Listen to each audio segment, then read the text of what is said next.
আসসালামু আলাইকুম সবাইকে। আজকে আমি গরুর মাংস দিয়ে খ্যাপসা বানাবো।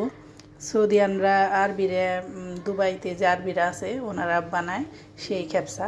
এই যে এখানে আমি বেশ কিছু কাঁচামরিচ, পেঁয়াজ আর রসুন কেটে রেখেছি, এগুলো এখানে দিয়ে দেব। বিসমিল্লাহ।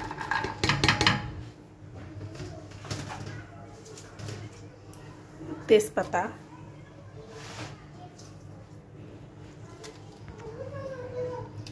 এক টুকরো দারচিনি, এলাচ,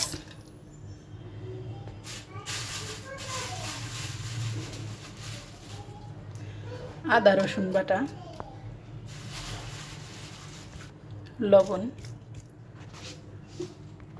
একটা টমেটো কাটা, এই যে পিস পিস করে আমি কেটে নিয়েছি একটা টমেটো। এবার দিয়ে দেব গরুর মাংস।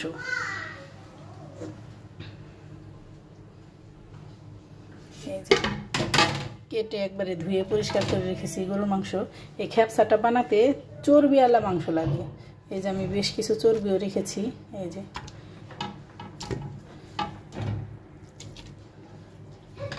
এখানে আমি 1 কেজির একটু বেশি আছে মাংস এখানে।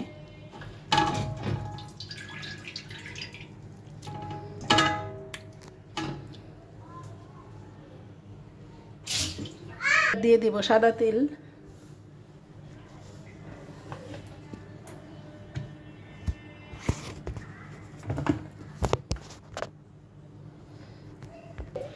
এই যে সাদা তেল দিয়ে দেব।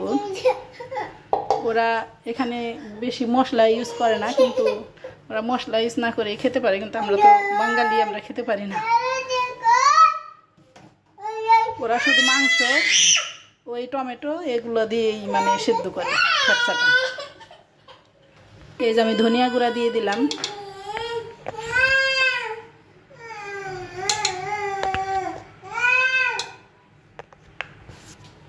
এবার বেশ ভালোভাবে এগুলোকে একটু মিশিয়ে দেব।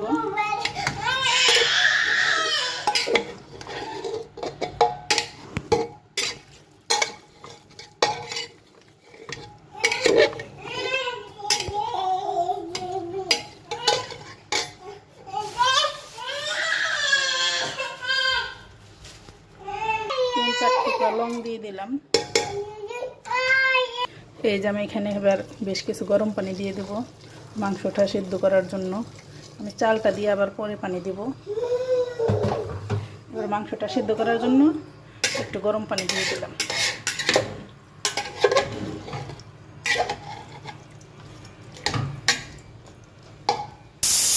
এই যে আমার প্রেসার কুকারে প্রথম সিটি দিয়েছে। এবার আমি চালটাকে একটু কমিয়ে দেব। এরকম আরো 2টা সিটি এরকম দিয়ে নেব। এই যে 3টা সিটি দেওয়া শেষ। এবার আমি চুলাটা বন্ধ করে দিয়েছি। এবার গ্যাসটা বের করে দেব। এই যে প্রেসার কুকারের হাওয়াটা আমি বের করে নিয়েছি। এবার ঢাকনাটা খুলে আমি আপনাদেরকে দেখাচ্ছি। এই যে দেখেন আমার মাংসটা একদম গলে গেছে। এবার চালের সাথে জাল করলেই কিছুক্ষণ হয়ে যাবে। এবার আমি চালগুলো দিয়ে দিব, বাসমতি চাউল। এই আমি সুন্দর করে ধুয়ে রেখেছি এখানে। এটা আমি ভিজিয়ে রাখিনি, ডাইরেক্ট ধুয়ে মানে মাংসের সাথে দিয়ে দিব।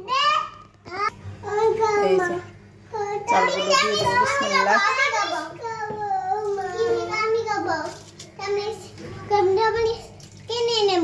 কি নিবা? তাল মিশ্রি নিবা? দাঁড়াও, আমি দিচ্ছি। চালগুলো দিয়ে নি আব্বু। এই যে চালটা দিয়ে দিয়েছি।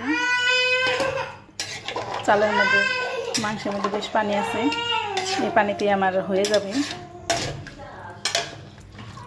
আমি লবণটাও চেক করে নিয়েছি। লবণ আমি মানে মাংসের পরিমাণে দিয়ে দিয়েছিলাম।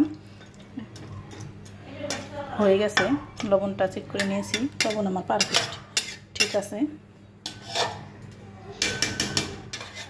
এবার আমি প্রেসার কুকারে অনলি 2টা সিটি দিব, বেশি না। 2টা সিটি দিলে আমার রান্না শেষ।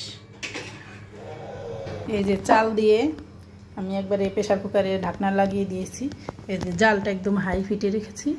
প্রথম সিটিটা দেওয়ার পরে আমি জালটা কমিয়ে দেব। কি হয়েছে তোমার? কি করতেছো তুমি?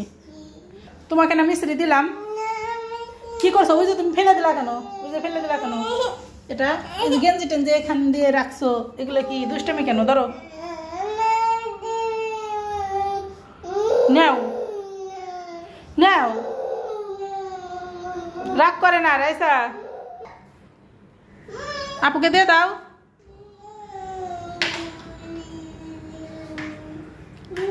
কি করছো তুমি? ওইসে মুখে দেওয়ার কথা বলতে না তোমার। এই যে এবার আমি চুলার জালটা বন্ধ করে দেবো। আমি একটা সিটি দেওয়ার পরে যে চুলার জালটা কমিয়ে রেখেছিলাম, এবার বন্ধ করে দেব। এবার প্রেসার কুকারের হাওয়াটা বের করে দেব। এই যে আমার প্রেসার কুকারের হাওয়াটা বের হয়ে গেছে। এবার আমি হাওয়াটা বের করে নিয়েছি। এবার ঢাকনা খুলে পরিবেশন করে আপনাদের দেখাচ্ছি। এই যে দেখেন আমার খ্যাপসা কত সুন্দর আর পারফেক্ট হয়েছে, মানে বলার বাহিরে। একটা চালও মানে ভাঙে নাই, খুবই সুন্দর। মানে আবার মানে চালটা মানে সেদ্ধও হয়েছে পারফেক্টভাবে, মানে কুক হয়েছে। এই যে দেখাচ্ছি আমি হাত দিয়ে ভেঙে, এই দেখুন কত সুন্দর ভেঙে যাচ্ছে। এবার একটু দমে রাখবো 5 মিনিট, তারপর এটা উঠিয়ে পরিবেশন করব। এই যে দেখতে পাচ্ছেন আমার খ্যাপসা রান্না শেষ। অনেক সুন্দর হয়েছে, মানে বলার বাহিরে। আর এটা অনেক খেতেও অনেক টেস্ট হয়েছে, অনেক মজা, আলহামদুলিল্লাহ। এই যে আমার প্লেট, আমি আপনাদের দেখাচ্ছি মাংসটা কীভাবে মানে কতটা মানে পারফেক্ট, মানে নরম হয়েছে। ও মাই গড, এটা ভীষণ গরম। এই যে চালটাও ভীষণ মানে সেদ্ধ হয়ে গেছে, মানে এতটা গরম এই পড়ে গেছে। গরম মানে গরমে হাত দেওয়া যাচ্ছে না। ওকে, সবাই ভালো থাকবেন, সুস্থ থাকবেন। আল্লাহ হাফেজ। 5 ওয়াক্ত নামাজ আদায় করবেন।